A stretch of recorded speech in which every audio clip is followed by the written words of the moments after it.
Hello student, आज हम फिर शुरू करने वाले हैं आईसीएससी फिजिक्स के फर्स्ट चैप्टर फोर्थ के कुछ न्यूमेरिकल। 10 तक हम कर चुके हैं। आज मैं कोशिश करूंगा कि 11 से 18 तक जो भी इस चैप्टर में कंप्लीट न्यूमेरिकल हैं उनको भी हम सॉल्व कर देंगे। इसके बाद हम परस्यू करेंगे वर्क, पावर एंड एनर्जी के कुछ न्यूमेरिकल्स को, और ये सीरीज़ कंटिन्यूस रहती रहेगी। तो बच्चों, मैं आपके साथ मेहनत कर रहा हूँ और आपकी हेल्प करने की कोशिश कर रहा हूँ। आप भी मेरी एक हेल्प कीजिएगा।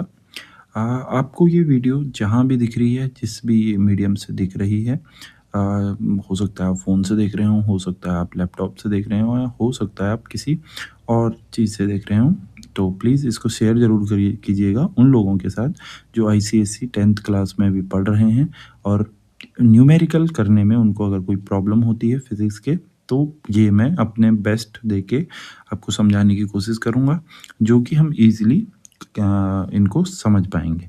तो चलिए शुरू करते हैं, ज़्यादा टाइम वेस्ट नहीं करेंगे। और हाँ, हो सकता है आज मेरी वीडियो में आपको स्टाइलस की ज़्यादा आवाज़ आए, तो मैं कोशिश करूँगा कि मैं इसकी ज़्यादा आवाज़ ना करूँ और स्मूथली लिखने की कोशिश करूँ, क्योंकि आज मेरा एडिशनल जो माइक है वो थोड़ा उसकी बैटरी लो वगैरह हो रखी हैं, तो उसको हम चेक करेंगे। और चलिए शुरू करते हैं, ज़्यादा टाइम वेस्ट नहीं करेंगे। तो 11th क्वेश्चन से हम स्टार्ट करने वाले हैं। तो 11th क्वेश्चन आपके पास डायरेक्ट आ जाता है। Figure show a uniform metre rule. ये फिगर आपके पास दे रखा है, तो इसको मैं मोटा मोटा बना देता हूँ जिससे आपको ये समझ में आ जाए कि इसमें हो क्या रहा है। इसमें डायरेक्टली हम समझ सकते हैं कि इसमें जो, इसको डायग्राम को मैं कोशिश करता हूँ रेड कलर में।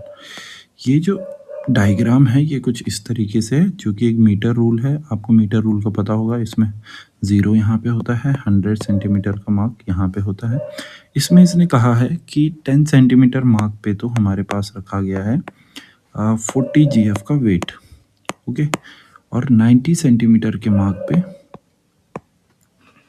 भी हमारे पास वेट रखा गया है, जो कि है 20 GF का, ओके। और ये 50 सेंटीमीटर मार्क पे क्या है, फलक्रम लगा हुआ है, यानी कि उस पर ये बैलेंस हो रखा है, ओके। तो इससे ही हमको समझना है। मैं आज कोशिश करूँगा ग्रीन या येलो से लिखने की, तो मेरे हिसाब से ग्रीन से लिखने में ज़्यादा बेटर रहेगा। अब हमें पता करना है कि ये इक्विलिब्रियम की सिचुएशन में है या नहीं है। इट मीन्स जब आप देखेंगे तो 40 GF का वेट कुछ इस तरीके से इस बार में मोमेंटम लाएगा, जो कि एंटी क्लॉकवाइज मोमेंटम होगा, और 20 GF इस बार पे कुछ इस तरीके से मोशन लाएगा, या जो कि हमारा क्लॉकवाइज मोमेंटम होगा। तो हमने यही पता करना है कि इसमें दोनों साइड का जो मोमेंटम है वो इक्वल है या नहीं है। इसी को इक्विलिब्रियम की सिचुएशन कहते हैं, जिसमें ये इक्वल आ जाते हैं। तो हम जब सबसे पहले फर्स्ट को सॉल्व करने की कोशिश करेंगे। इसमें क्या हो रहा है, इसमें हमें प्रूव करना है कि anti clockwise momentum equals to clockwise momentum. तो जो हम चेक करने की कोशिश करेंगे ये इक्वल है या नहीं है। तो इसको हम सॉल्व करके डायरेक्ट फॉर्मूले से निकाल सकते हैं। Anti clockwise momentum equals to क्या होगा, डायरेक्ट हम एंटी क्लॉकवाइज डायरेक्शन में जो भी हमारे पास वेट है उसको रखेंगे, जो कि फॉर्मूला होता है फोर्स इनटू परपेंडिकुलर डिस्टेंस। आपको पता होगा, ये भी हो जाएगा फोर्स इनटू परपेंडिकुलर डिस्टेंस। आप चाहें तो इनकी यूनिटें चेंज कर सकते हैं जिसके बेस पे ये आ जाए। तो force into perpendicular distance, first वाले में जो फोर्स लग रहा है वो लग रहा है 40 GF का, हम डायरेक्टली इसको ही यूज़ कर लेंगे। और ये मार्क पे है 10 सेंटीमीटर मार्क पे, तो इसकी फलक्रम से जो डिस्टेंस है वो हमारी 50 - 10 करने पे डायरेक्ट निकल जाएगी। और इसको हम करेंगे 20 इंटू जो भी हमारे पास जितनी भी रीडिंग है उसमें से अगर हम 50 माइनस कर देंगे तो वो हमारे पास रीडिंग निकल जाएगी कि वो किस उसके बीच की कितनी डिस्टेंस है। तो ये आ जाएगा 40 इंटू 40, और ये आ जाएगा हमारे पास 20 इंटू 40। तो जो हमारे पास आ जाएगा एंटी क्लॉकवाइज मोमेंटम 800, और ये आ जाएगा हमारे पास, सॉरी, ये हमारे पास आ जाएगा 40 इंटू 40 होता है 1600, ये हमारे पास आ जाएगा 1600, और ये हमारे पास आ जाएगा 800, जो कि इक्वल नहीं है। तो हम कह सकते हैं it is not in equilibrium, ठीक है। इसको मैं शॉर्ट में लिख रहा हूँ, इक्विलिब्रियम सिचुएशन में ये नहीं होंगे। अब हम इसके सेकेंड पार्ट को देख लेते हैं। सेकेंड पार्ट का क्या रहने वाला है। अब इसके सेकंड पार्ट को समझने की कोशिश करते हैं। ये सेकंड पार्ट क्या कह रहा है? How can the rule be bought in a equilibrium by using an additional 40 weight of 40 GF? Sorry, using an additional weight of 40 GF. अगर हम 40 जीएफ का वेट एडिशनली इसमें ऐड करते हैं तो इसमें क्या होगा? तो इसको समझने के लिए आपको ये समझना पड़ेगा कि पहले हमको वो 40 जीएफ वेट किस साइड ऐड करना पड़ेगा। तो वो हमको क्लॉकवाइज मोमेंटम की साइड ऐड करना पड़ेगा। तो हम देखते हैं कि जो एंटी क्लॉकवाइज मोमेंटम आ रहा था वो आ रहा था हमारे पास 1600 और क्लॉकवाइज मोमेंटम हमारे पास आ रहा था 800। इसके साथ हमने 40 जीएफ का वेट ऐड करना है और उसकी डिस्टेंस बतानी है वो कहाँ पे होगा। तो वो डायरेक्टली इससे आ जाता है।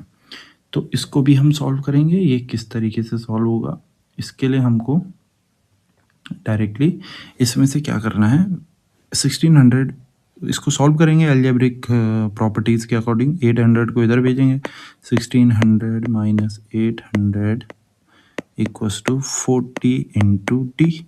ये इस सेकंड टर्म में आ जाएगा। तो 40 ये हमारा 800 1600 माइनस 800 800 40 इंटू डी। 40 को अपॉन में भेजेंगे तो 800 अपॉन 40 आ जाएगा और ये आ जाएगा डी। तो जब आप इसको डिवाइड करेंगे तो 4 2 ज़ा 8, 10 से 10 कैंसिल, 1 0 ऐसे ही आ जाएगा। तो 20 सेंटीमीटर मार्क पे अगर हम राइट हैंड साइड, यानी कि 20 सेंटीमीटर राइट हैंड साइड। अब 20 centimetre right hand side means आप क्या समझे, 50 से 20 centimetre mark right hand side में। तो 50 प्लस 20 यानी कि 70 सेंटीमीटर मार्क पे अगर हम 70 सेंटीमीटर मार्क पे अगर हम 40 जीएफ का वेट एडिशनल ऐड करते हैं तो वो हमारा यहाँ पे 70 पे 40 जीएफ का वेट ऐड करते हैं तो ये एक इक्विलिब्रियम की सिचुएशन में आ जाएगा। बस इसका सॉल्यूशन यही था। अब हम चलते हैं नेक्स्ट क्वेश्चन की तरफ जो हमारे पास रहने वाला है। सेम यही इक्विलिब्रियम वाले ही क्वेश्चन है और एंटी क्लॉकवाइज मोमेंटम वाले कुछ क्वेश्चन हैं। बहुत इजी है अगर आप इसको समझें। इस पे भी मैं डायग्राम बनाने की कोशिश करूँगा। इसका कोई डायग्राम है नहीं वैसे, पर जिससे आपको समझ में आ जाए। तो when a boy weighing of 20 kgf sits at the end of a 4 metre long seesaw. अब सी सॉ क्या होता है बच्चों? तो सी सॉ आपको कुछ इस तरीके से समझना होगा। सी सॉ होता है हमारे पास वो झूले देखे हैं आपने पार्क में, जिसमें हम एक साइड बैठते हैं और दूसरी साइड किसी एक और आदमी को बिठाते हैं और उस पे ऊपर नीचे करते रहते हैं बैठे बैठे। तो वो उसी को सी सॉ करते हैं। इसको हम समझेंगे। डिप्रेस पूरा पढ़ लेते हैं इसको। Seesaw it gets depressed at its end, how can it be brought to a horizontal position by a man weighing of 40 GF. अब हमको ये बताना है, चलो इसको पहले थोड़ा डायग्राम से समझ लेते हैं। ये कुछ इस तरीके से ही होता है। अब ये सी सॉ इस सिचुएशन में है कि इसमें आदमी बैठ चुका है।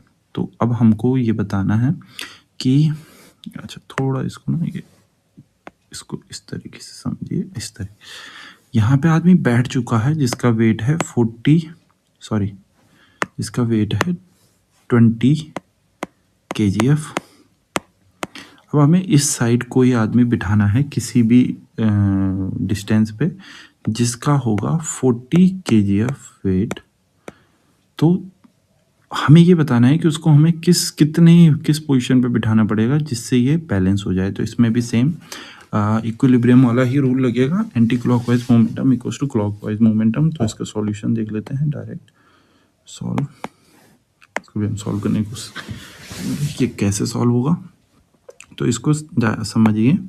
इसमें भी जो एंटी क्लॉकवाइज मोमेंटम होगा वो होगा क्लॉकवाइज मोमेंटम के इक्वल्स, और ये हमारा हो जाएगा एफ इंटू परपेंडिकुलर डिस्टेंस, और ये भी हो जाएगा हमारा एफ इंटू परपेंडिकुलर डिस्टेंस। ये राइट हैंड साइड वाला होगा क्लॉकवाइज मोमेंटम और एंटी क्लॉकवाइज मोमेंटम होगा लेफ्ट हैंड साइड वाला। तो इसमें 20 kgf इंटू इसकी डिस्टेंस एंड पॉइंट से बतानी है। अब आपको ये भी बता रखा है क्वेश्चन में kgf सेट 4 मीटर लॉन्ग अ सी सॉ। अब इसकी जो लेंथ है वो है 4 सेंटीमीटर। तो आपको ये पता होगा कि ये जो फलक्रम होगा ये लगा हुआ होगा 2 सेंटीमीटर मार्क पे, सॉरी सेंटीमीटर है, मीटर सॉरी, 4 मीटर, और ये होगा 2 मीटर के मार्क पे। तो इसकी एंड पॉइंट की डिस्टेंस यहाँ पे से यहाँ पे तक की कितनी होगी, 2 मीटर। तो हम इसको 2 से मल्टीप्लाई करेंगे। राइट हैंड साइड का हमें पता है 40 इंटू परपेंडिकुलर डिस्टेंस हमें निकालनी है, तो ये हो जाएगा 40 equals to 40 into perpendicular distance, और ये परपेंडिकुलर डिस्टेंस यहाँ से आ जाएगी 40/40, जो कि होता है 1, और परपेंडिकुलर डिस्टेंस आ जाएगी हमारे पास 1, यानी कि 1 metre on right side, 40 kgf weighing person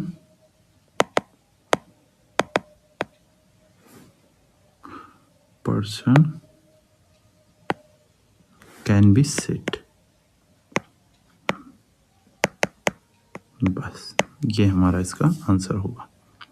it means हमें इसको 1 मीटर समथिंग इतने के आसपास बिठाना होगा इस वेट वाले पर्सन को। ओके, चलिए इससे आगे बढ़ते हैं नेक्स्ट क्वेश्चन पे। क्वेश्चन नंबर 13 है, a physical balance has its arm of length 60 centimetre and 40 centimetre. What weighing kept on a pan of longer arm with balance an object of weight 100 gf kept on other pan।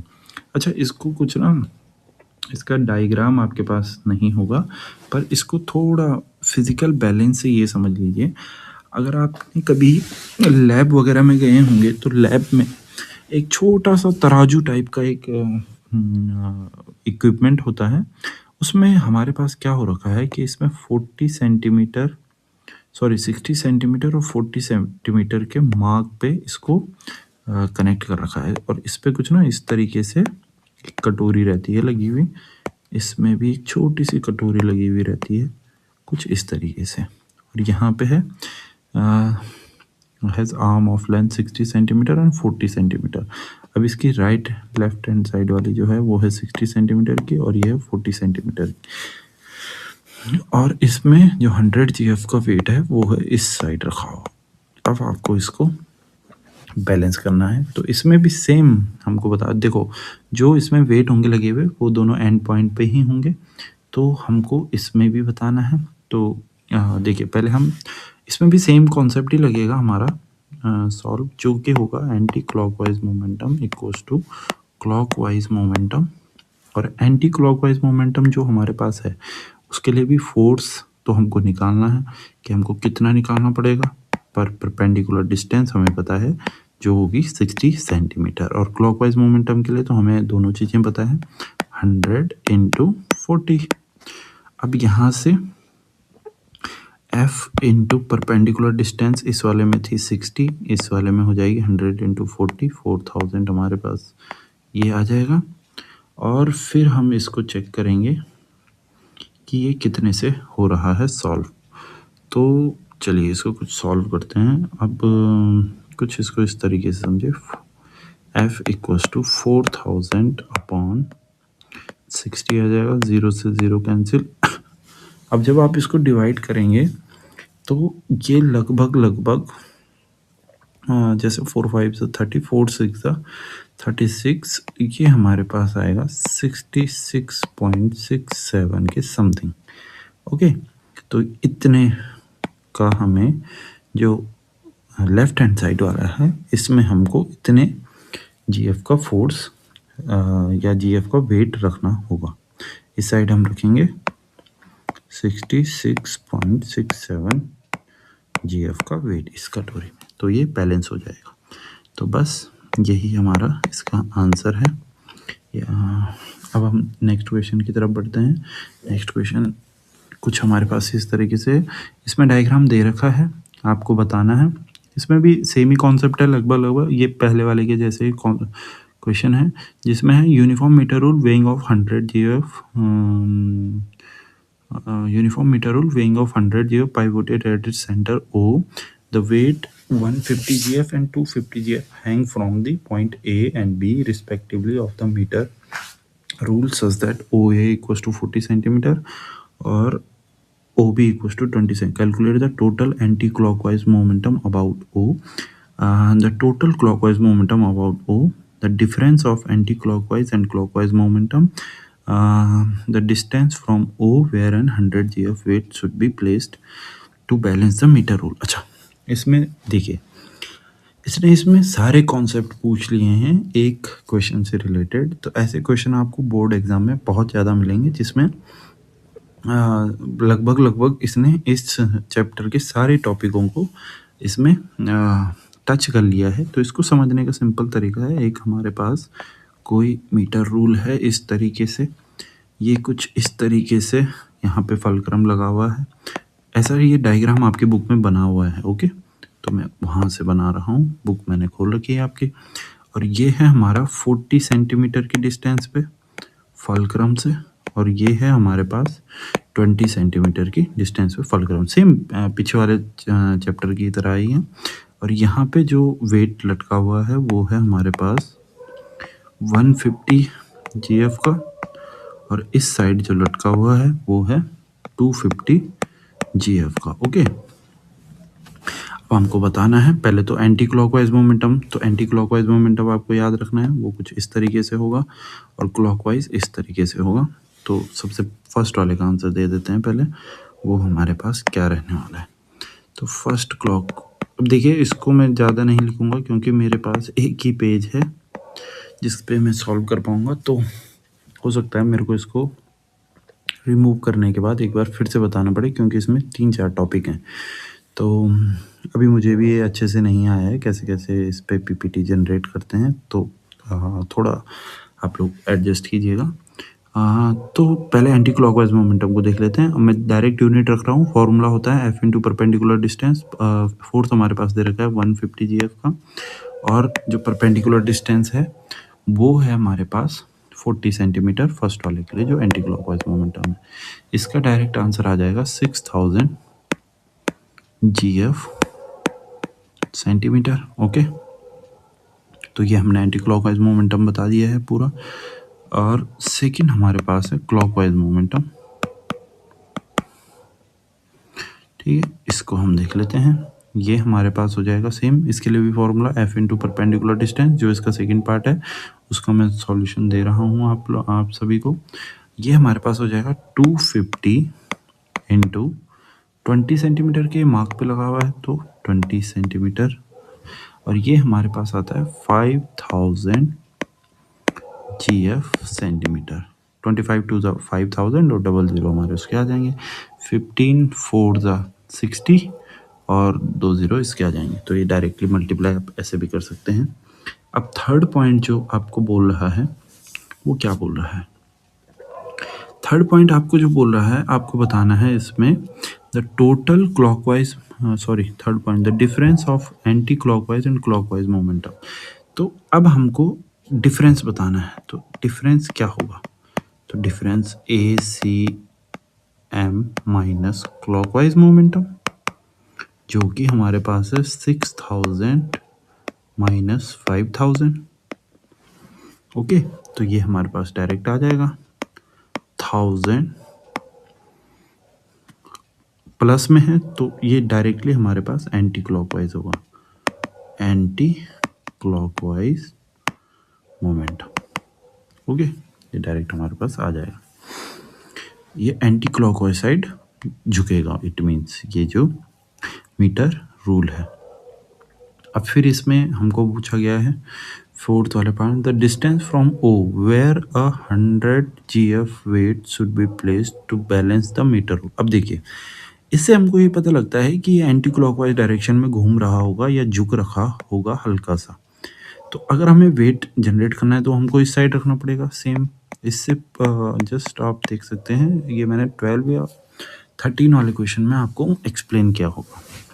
अब third part के लिए हम क्या करेंगे, इसमें दोनों side का momentum ले लेंगे। इस साइड का मोमेंटम हमारे पास हो गया 6000, और अब हमको ये राइट साइड ही प्लेस करना होगा, तो ये आ जाएगा हमारे पास 5000, और जो हमारे पास वो बचा है उसको हम सॉल्व करेंगे। प्लस कितने सॉरी, इसमें जितना ऐड उन्होंने करने के लिए कहा है वो है हमारे पास 100 GF का इंटू परपेंडिकुलर डिस्टेंस। ये हमारे पास फॉर्मूला डायरेक्ट आ जाएगा। तो ये इसका जब इधर भेजेंगे तो माइनस में 1000 आ जाएगा। 6000 माइनस 5000, 5000 को लेफ्ट हैंड साइड भेजेंगे तो 1000 आ जाएगा। और ये 100 इंटू डी आएगा। तो D equals to perpendicular distance equals to आ जाएगा 1000 अपॉन 100, डबल जीरो से डबल जीरो कैंसिल, और ये आ जाएगा हमारे पास 10। अब ये सेंटीमीटर होगा। तो हमें क्या करना है, इट मीन्स हमें 10 सेंटीमीटर राइट हैंड साइड पे हमें ये 100 GF का जो वेट है वो ऐड करना होगा। ये इसके आसपास होगा, 10 सेंटीमीटर के आसपास। तो 10 सेंटीमीटर ऑन राइट साइड,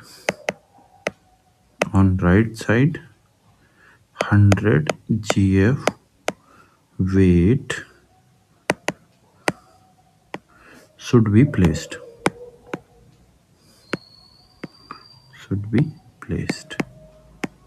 बस ये इससे निकल जाए। तो चलिए अब नेक्स्ट क्वेश्चन की तरफ बढ़ते हैं, जो कि हमारे पास 15 question. A uniform metre rule of weight 10 GF is pivoted at its 0 mark. What moment of force depress the rule? अच्छा, अब इन क्वेश्चनों को हम थोड़ा मैं आपको इसमें कॉन्सेप्ट समझाऊंगा। कॉन्सेप्ट क्या हो रहा है, पहले इस क्वेश्चन को पढ़ के हो सकता है आप लोग थोड़ा कंफ्यूज हूँ कि हो क्या रहा है। देखिए इसमें क्या हो रहा है कि सपोज ये कोई मीटर रूल है, थोड़ा अच्छे से बना देता हूँ मैं, ऐसे करके कोई मीटर रूल है। अब ये जो मीटर रूल होता है इस पे कुछ रीडिंग होती है 1 to 100 सेंटीमीटर, और कोई भी मीटर रूल हो उसका जो वेट होता है वो होता है उसके सेंटर पे। पहले कुछ चीज़ें ये आपको याद कर लेनी है, ठीक है, ओके। अब इस मीटर रूल को हमने कर दिया है यहाँ पे पाइवोटेड, इसके 0 सेंटीमीटर मार्क पे। यहाँ पे हमने इसको पाइवोट कर दिया, ओके, यहाँ पे हमने इसको पाइवोटेड कर दिया। तो इस सिचुएशन में होगा क्या, इस सिचुएशन में ये मीटर रूल इस डायरेक्शन में झुकने की कोशिश करेगा, यानी कि क्लॉकवाइज मोमेंटम में। अब हमें इस पे एक फोर्स जनरेट करना है ऊपर की तरफ, एंटी क्लॉकवाइज मोमेंटम, जो हम ऊपर की तरफ लटकाएंगे इस पे, और इस रूल को बैलेंस करने की कोशिश करेंगे। तो uniform metre rule of weight 10 GF is pivoted at its 0 mark. What moment of force depress the rule? पहले तो हमें यही बताना है कि क्या मोमेंट ऑफ फोर्स होगा जिससे ये डिप्रेस होना स्टार्ट होगा। तो उसको हम डायरेक्टली निकाल सकते हैं। जो हमारा मीटर रूल का वेट होगा वो होगा 50 सेंटीमीटर पे, और इसकी जो डिस्टेंस होगी यहाँ से वो होगी 50 ही सेंटीमीटर, और वे इसका मीटर रूल का वेट हमें दे रखा है जो कि है 10 GF। तो ये आ जाएगा clockwise momentum equals to force हमारे पास है 10 GF का, और ये आ जाएगा 50, तो ये आ गया हमारे पास 500 GF सेंटीमीटर, ओके। तो इस मोमेंट ऑफ फोर्स से ये पहले डिप्रेस्ड होगा, ठीक है, डिप्रेस होगा, ओके। अब हमें सेकेंड वाले का आंसर करना है। How can it be made horizontal by applying a least force? अब हम इसको कैसे हॉरिजॉन्टल बना सकते हैं? तो उसके लिए same anti clockwise momentum equals to clockwise momentum होना चाहिए। तो एंटी क्लॉकवाइज मोमेंटम हम निकालेंगे इसमें। अब एंटी क्लॉकवाइज मोमेंटम, पहली बात हमें करना भी कहाँ है इसको अप्लाई, लीस्ट फोर्स अप्लाई करना है। तो हमें इसके एंड पॉइंट पे इसको अप्लाई करना होगा, इस पॉइंट पे, ओके। तो वो भी हमें समझना है। तो हमको यहाँ से इसको सॉल्व कर लेना है कि एंटी क्लॉकवाइज मोमेंटम होगा क्या पहले। तो वो हम देखिए अप्लाई करेंगे 100 सेंटीमीटर मार्क पे। अब उसके लिए पाइवोट जहाँ पे है वहाँ से हम पूरी कंप्लीट डिस्टेंस देखेंगे, यानी कि यहाँ से यहाँ पे तक की कंप्लीट जो भी यहाँ पे से यहाँ पे तक की इस पॉइंट की डिस्टेंस है वो है 100। फोर्स हमारा आ जाएगा, देखिए फोर्स हमारा आ जाएगा ये, और वो जो परपेंडिकुलर डिस्टेंस होगी वो होगी 100 सेंटीमीटर। ये दोनों इक्वल होने चाहिए। तो 500 इक्वल्स टू एफ इंटू 100 और एफ इक्वल्स टू हो जाएगा हमारे पास 500 अपॉन 100, जो कि हमारे पास आएगा 5 GF इक्वल्स टू फोर्स। तो अब इससे आप क्या समझे, ये 5 GF जो फोर्स होगा ये होगा एंटी क्लॉकवाइज मोमेंटम में। तो हमें इसका आंसर होगा रूल कैन बी हॉरिजॉन्टल। अच्छा देखो, इसको मैं ना थोड़ा शॉर्ट में लिखने की कोशिश करूंगा। Horizontal by applying a force of 5 GF upward लिख सकते हैं आप, या आप लिख सकते हैं anti clockwise at 100 centimetre mark. बस ये इसका आंसर होगा। तो चलिए नेक्स्ट क्वेश्चन की तरफ बढ़ते हैं। इसमें uniform metre half metre rule can be balanced at 29 centimetre mark. अब इसमें भी कुछ इस तरीके से समझिए। अब जो एक हाफ मीटर रूल है ये इसके 29 सेंटीमीटर मार्क पे बैलेंस किया गया है।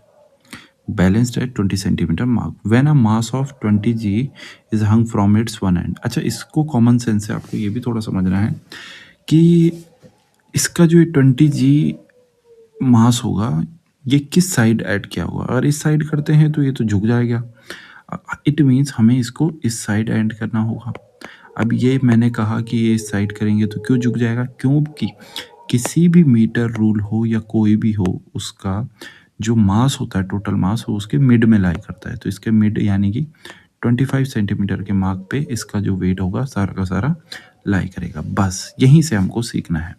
अब यहाँ से हमें क्या सीखना है, यहाँ से हमें पता करना होगा कि इस साइड का जो क्लॉकवाइज मोमेंटम या एंटी क्लॉकवाइज मोमेंटम और इस साइड का जो क्लॉकवाइज मोमेंटम होगा वो इक्वल रहा होगा, तभी ये बैलेंस हुआ होगा।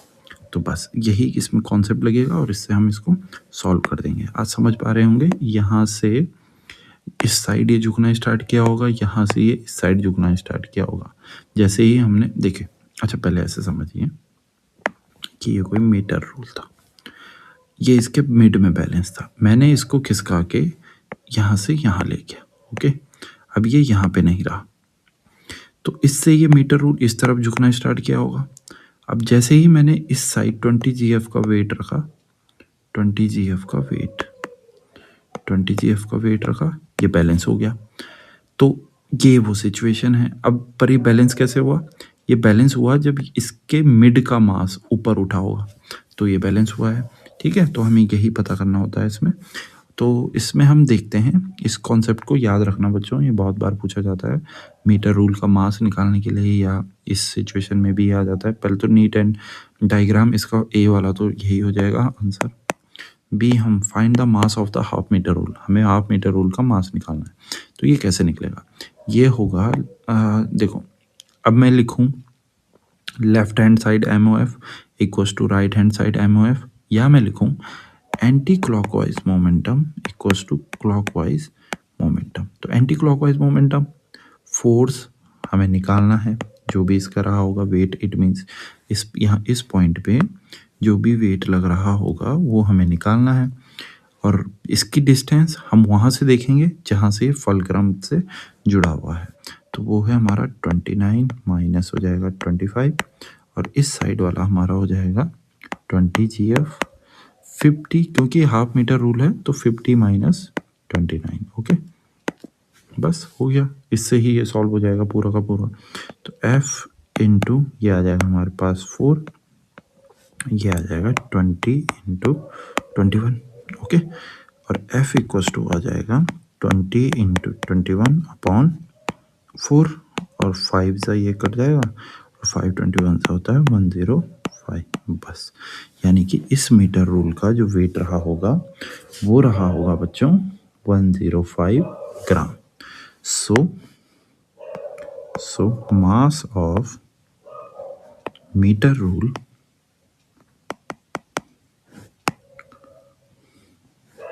is 105 gram.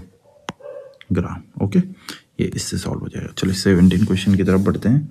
17 क्वेश्चन हमारे पास कह रहा है कि कोई यूनिफॉर्म मीटर रूल है जिसका मास है 100 ग्राम और is balanced on a fulcrum at 40 centimetre mark. अच्छा, ये भी कुछ इसी तरीके का क्वेश्चन है। देखिए, कोई मीटर रूल है, ये 1 मीटर रूल है कंप्लीट, यानी कि 0 100 होगा और 40 सेंटीमीटर के मार्क पे इसको बैलेंस किया गया है। ये कोई सपोज 40 सेंटीमीटर का मार्क है। Okay, by suspending an unknown mass m at the 20 centimetre mark. 20 centimetre के मार्क पे इस पे कोई अननोन मास हैंग किया गया है। ठीक है, find the value of m, हमें इसकी वैल्यू ऑफ m बतानी है। तो इसमें भी सेम वही कॉन्सेप्ट लगेगा। जो ये मीटर रूल रहा होगा ये बैलेंस हुआ होगा इसके मिड पे, पहले जहाँ पे 50 सेंटीमीटर पे रहा होगा, तो यहाँ पे से यहाँ पे तक का और यहाँ पे से यहाँ पे तक का MOF जो रहा होगा वो सेम रहा होगा। तो ये हम यहाँ से निकाल सकते हैं इसके मोमेंट ऑफ फोर्स को, जो हमारे पास डायरेक्टली निकल जाएगा। तो इसमें क्या कह रखा है, uniform metre rule of mass 100 G. इसमें हमें यूनिफॉर्म मीटर रूल का मास तो दे रखा है जो हम निकाल सकते हैं इजीली। अब हम इस सिचुएशन के अकॉर्डिंग चेक करेंगे। ओके, तो पहले क्या बोल रहा है, find the value of m, find the value of m हमें बतानी है। तो सेम हो जाएगा इसमें, अच्छा सॉरी, फर्स्ट हमारा तो डायरेक्ट इससे यही हो जाएगा। सेम वही लिखूंगा मैं, anti clockwise momentum equals to clockwise momentum. इधर वाले के लिए आ जाएगा f into perpendicular distance f1 और f2 into perpendicular distance. f1 हमें निकालना है, यानी कि m हमें निकालना है, परपेंडिकुलर डिस्टेंस इसकी हो जाएगी, ये कितने पे हमने लटकाया था, ये हमने लटकाया था 20 सेंटीमीटर मार्क पे। ओके, तो ये आ जाएगा 40 माइनस 20 और ये हमारे पास इसका वेट हमें दे रखा है, ये हमारे पास है 100 और इसकी परपेंडिकुलर डिस्टेंस हो जाएगी 50 माइनस 40 और m इक्वल्स टू आ जाएगा 40 माइनस 20 होता है 20 और ये हो जाएगा 100 इंटू 50 माइनस 40 होता है 10। तो m इक्वल्स टू आ जाएगा 10 100 इंटू 10,000, या आप इसको 20 को अपॉन में नीचे भेज के भी इसको सॉल्व कर सकते हैं, अपॉन 20। तो ये आ जाएगा 5 और 5 50 आ जाएगा। ओके, तो m मास होगा 50, जो भी हमने जो जिसकी यूनिट इसने इसमें दे रखी है, तो ये 50 ग्राम का ये होगा। Okay, to which side the rule will be tilt if the mass m is moved to the mark 10 centimetre. अगर हम इसको 10 सेंटीमीटर मार्क पे डाल देते हैं तो ये कितना होगा, तो चेक कर लेते हैं। राइट साइड वाले का जो हम MOF देख पा रहे थे वो हमारे पास आ रहा था, देखिए अभी वाली सिचुएशन में, यहाँ के बाद देखिए ये आ रहा था हमारे पास 1000 जी सेंटीमीटर, ग्राम सेंटीमीटर। ठीक है, अब लेफ्ट हैंड साइड में हमारे पास मास तो आ गया है, तो एंटी क्लॉकवाइज ही निकालूंगा मैं। ये हमने किस पे रख दिया है, 10 सेंटीमीटर मार्क पे रख दिया है। 10 सेंटीमीटर मार्क कह रहा है। ओके, तो इट मीन्स वो रखा गया है यहाँ पे, 10 सेंटीमीटर मार्क पे रखा गया है। तो यहाँ पे भी सेम हो जाएगा 50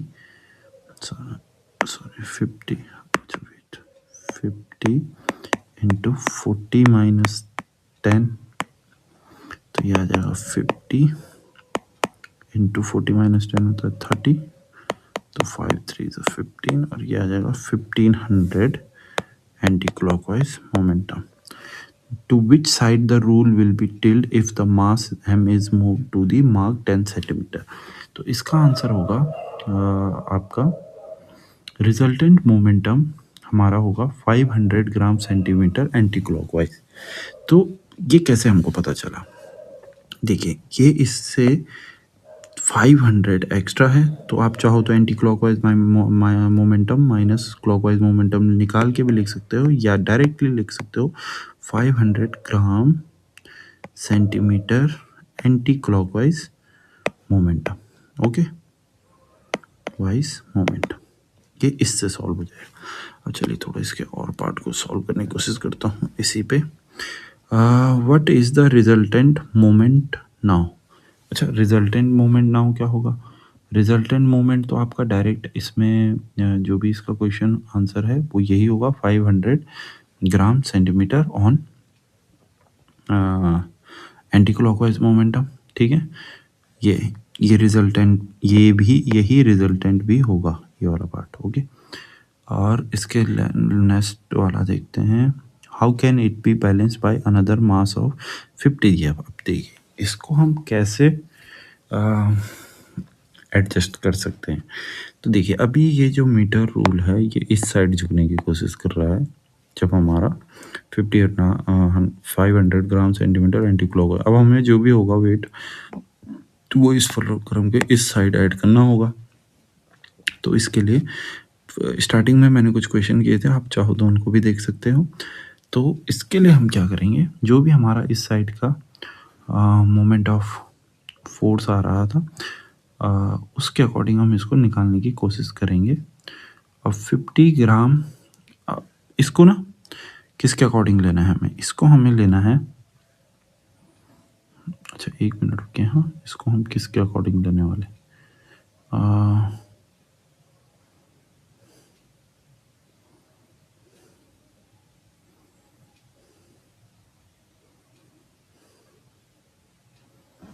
ठीक है। देखिए पहले तो यही होगा F इंटू डी परपेंडिकुलर, इधर लेफ्ट हैंड साइड वाला जो भी हमारा पास आया था 1500 के समथिंग आया था ये वाला करने पे, और राइट हैंड साइड वाला भी F इंटू डी जो आया था प्लस 50 ग्राम हम और ऐड करेंगे परपेंडिकुलर डिस्टेंस के साथ। तो ये हमारे पास आया था 1500, ये हमारे पास आया था 1000 प्लस 50 ग्राम इनटू परपेंडिकुलर डिस्टेंस। तो ये आ जाएगा 1500 में 1500 आ जाएगा, 50 ग्राम ऐसे ही रहेगा इनटू परपेंडिकुलर डिस्टेंस, और परपेंडिकुलर डिस्टेंस इक्वल हो जाएगा 500 अपॉन 50। तो ये हमारा 0 से 0 कैंसिल, 5 10 से 50 और परपेंडिकुलर यानी कि 10 सेंटीमीटर ऑन राइट साइड भी लिख सकते हो मार्क, 10 सेंटीमीटर मार्क। 10 सेंटीमीटर कौन सा, 40 प्लस ये 50 सेंटीमीटर पे ही हमको इसको ऐड करना पड़ेगा फिर से 50 ग्राम ऑफ वेट को, और ओके 40 प्लस 10 करके। अच्छा अब इसमें एक लास्ट क्वेश्चन आता है, ये हमारे पास कुछ रेशियो वाला क्वेश्चन है, इसको थोड़ा कॉम्प्लिकेट आपको लगेगा कि इसमें हो क्या रहा है। इसमें देखिए हमारे पास लिखा हुआ है in figure below a uniform bar of length m, length 1 meter, okay sorry 1 meter is supported at its end and loaded by a weight w kgf at its middle. In equilibrium find the reactions r1 and r2 at the end। अच्छा इसको ऐसे समझिए, ये कोई 1 metre बार है, इसको इसके and point पे ऐड किया गया है और यहाँ पे हमें कोई डब्लू वेट लटका दिया है। तो इससे होगा क्या, ये इस पोजीशन में झुकने की कोशिश करेगा और ये जो पॉइंट है ये ऊपर की तरफ मूव करेंगे, कुछ टॉर्क जनरेट करेंगे, यही हमारे R1 एंड R2 हैं। तो ये हमें बताने होंगे ये क्या होगा। तो इसमें हमारे पास डायरेक्ट आ जाता है concept, clockwise momentum equals to anti clockwise momentum, यानी कि इस वाला इक्वल्स टू ये वाला R1 इक्वल्स टू R2 होगा इसमें। तो ये हम डायरेक्टली लिख सकते हैं R1 इक्वल्स टू R2 होगा, क्योंकि ये दोनों साइड ही लगेगा, मिड में हमने रखा है इसको। देयरफॉर 2R1, अब इसको ऐसे समझिए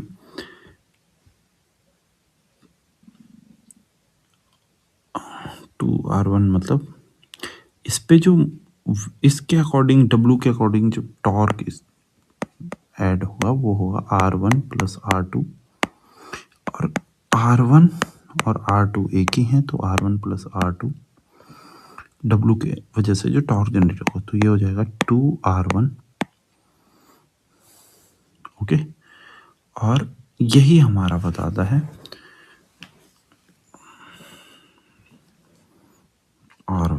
इक्वल्स टू हो जाएगा W/2 kgf। Find the reaction R1 and R2। बस ये हमें इसमें रिलेशनशिप बताना है। अब इसकी वजह से होगा क्या, ये हमें क्या बता रहा है, इसको समझने के लिए आपको थोड़ा इन पॉइंटों को समझना होगा। ये कह रहा है कि कोई यूनिफॉर्म बार ऑफ लेंथ है 1 मीटर की, ओके। इस पे दो रिएक्शन फोर्स लग रहे हैं R1 एंड R2। वो कहाँ की तरफ होंगे, अपवर्ड होंगे। अब वो किसकी वजह से हो रहे हैं, वो हो रहे हैं W वेट की वजह से। तो यानी कि W वेट, इस जो W की वजह से टॉर्क जनरेट हुआ होगा वो होगा R1 और R2 का सम, ओके। तो मैंने यही लिखा R1 W equals to R1 plus R2। और R1 और R2 इक्वल होंगे किस वजह से, क्योंकि ये मिड में लगा है। तो W इक्वल्स टू हो जाएगा 2R1 और R1 इक्वल्स टू हो जाएगा W/2। यानी कि R1 जो रिएक्शन फोर्स होगा ऊपर की तरफ वो होगा इस वेट के हाफ के इक्वल। तो बस यही हमको इसमें प्रूव करना था और ये इसका आंसर है। तो चलिए बच्चों, हमारे फर्स्ट चैप्टर के सारे न्यूमेरिकल हो चुके हैं। अब हम वर्क, पावर एंड एनर्जी पे कंटिन्यू करेंगे। तो हो सकता है मैं धीरे धीरे अपने कंटेंट को इम्प्रूव करूँगा और आपकी भी इसमें हेल्प करने की कोशिश करूँगा। इसको ज़रूर शेयर करें, लाइक करें और कमेंट ज़रूर करें आप लोग। अगर आपको किसी भी चीज़ में कमी लगती है मैं उसमें उसको सही करने की कोशिश करूँगा, और आप बेफिक्र होकर कुछ भी कमेंट कर सकते हैं। Okay, bye.